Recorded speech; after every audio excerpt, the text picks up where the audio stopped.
How you doing, fellas? It's Dom here, and today I've made a Northern Realms mobilization deck with some of the new Master Mirror cards and a few of my favourites from Northern Realms, such as Queen Adala. And this is basically what most of the new decks are trying to do with Order, and it has a few other cool little techniques with some action cards, and let me show you how it goes in a few matches. So we're up against a Monsters deck. I'd assume it'd be the Wild Hunt variant. It might be something to do with Consume, perhaps. So Consume Death Wish. Right, Boiling Oil's really nice, but we don't need two in hand at the start, so we'll get rid of them for now. And we do go into Amphibious Assault and Varax's Prince, which is very nice.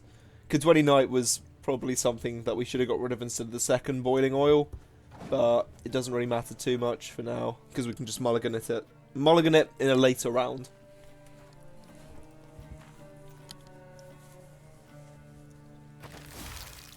Okay, so they've gone for quite a nice opener. If we go with Radovid's Foot Soldier, that's going to have its formation boost this turn. The next turn we can use it to buff up a card.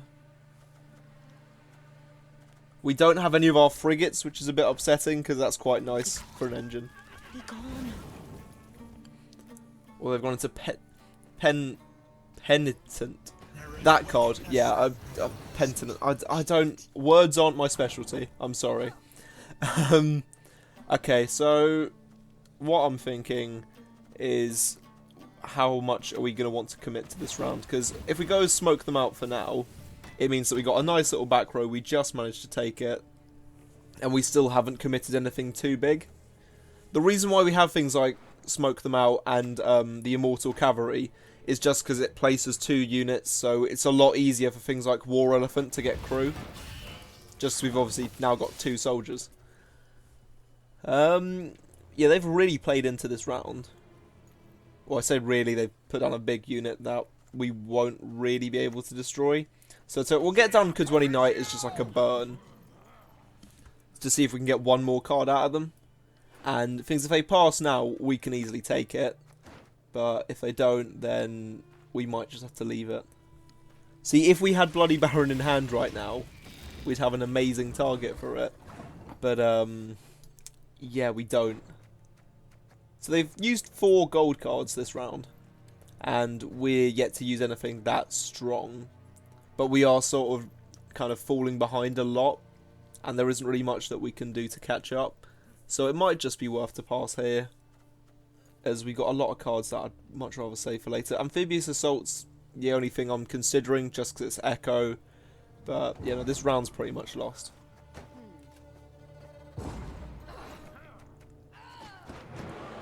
So we can assume they're going to have like an Osrul for later rounds, just so they can consume their Eargurn.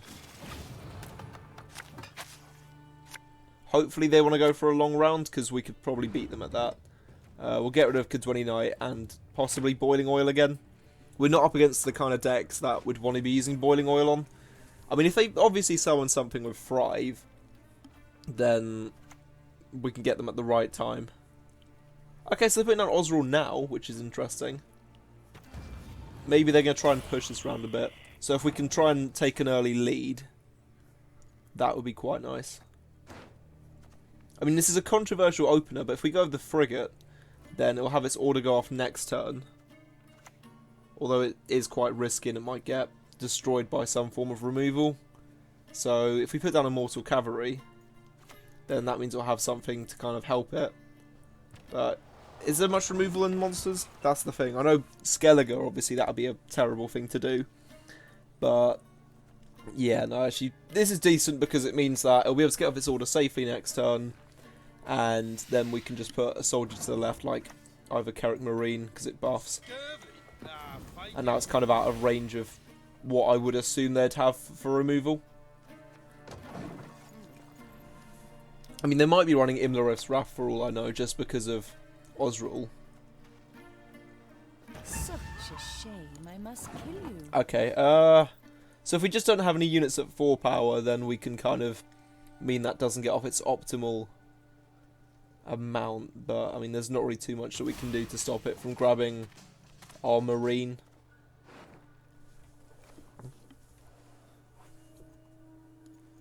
We haven't got too much that we can Amphibious Assault into.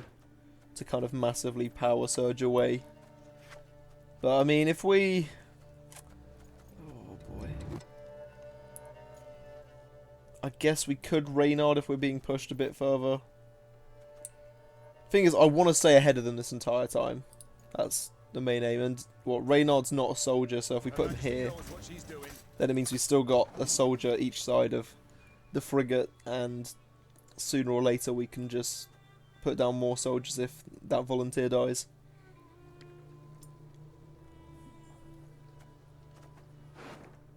I'm just trying to work out what would be the best thing to amphibious assault into this round, because next turn we might do something else. Okay, that's fine with me. Yeah, if we use amphibious assault, we could probably go into something like Gwent Knight for a big swing, and it means that we won't draw him again. And now we're still taking a clear lead. So in our hand at the moment, all that we really desperately want to keep are, I guess, the Immortal Cavalry, the War Elephant, and Viraxis.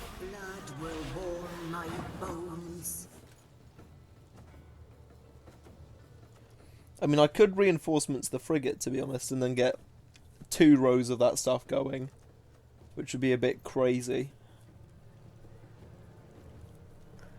And because, I mean, yeah, if we put that on the front row as well, it just means if they want to push us even further, we can very much snowball ahead and take this round.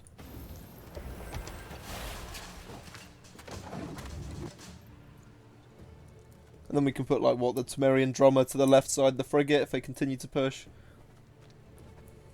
Just give it a bit more health.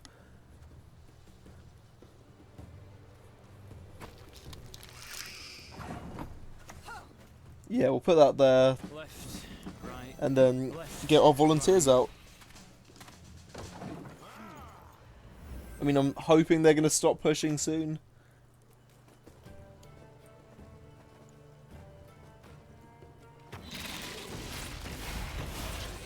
I mean, they are managing to keep up. Right, if we put down our volunteers, then get the Marine on the board.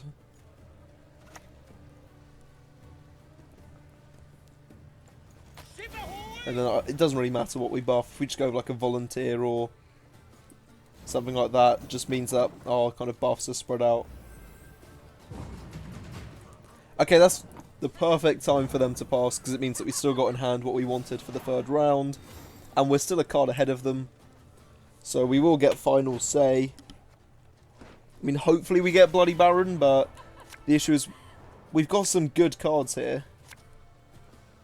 We got some really good cards, and I don't know if I want to get rid of any of them for the Baron, which is an issue, because we can use Amphibious Assault to go into Natalis. The frigate's the only thing here I'd consider maybe getting rid of, but the frigate's really good. I think we're in a situation where we want Baron, but we're just going to have to go without it.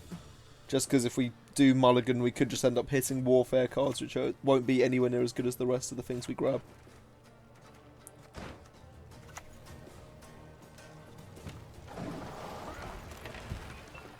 We'll get down some cavalry to the left of that. I know if we got down Ildeco earlier, it meant that this frigate could have had Zeal, but oh well.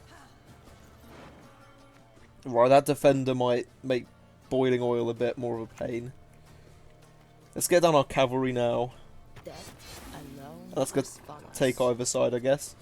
And then we'll use our leader ability to get the other cavalry out.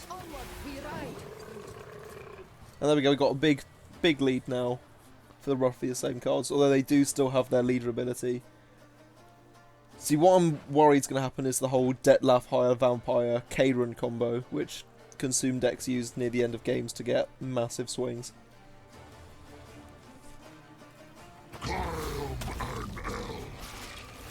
Yep, that's what they're doing. Because the thing that you'll realize is these 2 Detlef Higher Vampires, that's not including the one in their hands, they've got a 3rd one of them. And because there's defender on that row as well. Boiling oil's pretty much useless. This medallion, dear Majesty. We'll just symbol get of down my our affection mage for you. lady, just so we can get zeal on our Oh shit, is there any way of us buffing that? Because I don't think there is, so we won't even be able to get zeal on our war elephant. Right, I guess if that's the only consume card that they've got left, I mean I doubt it is, but we might be able to big brain this and buff one of our units to a rate where it's bigger than that chap over there. Things we really want Bloody Baron for this matchup, but we just haven't got it.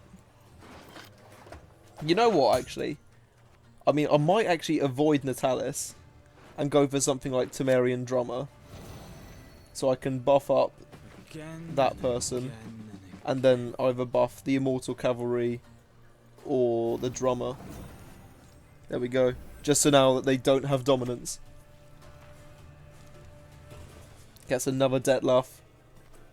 I'm going to assume their last card is Kayron, so we just need to get ready for a big swing. Put down our War Elephant, use our Frigate again, and then we'll put our Varaxis in the front row so we can double War Elephant and take the win, hopefully.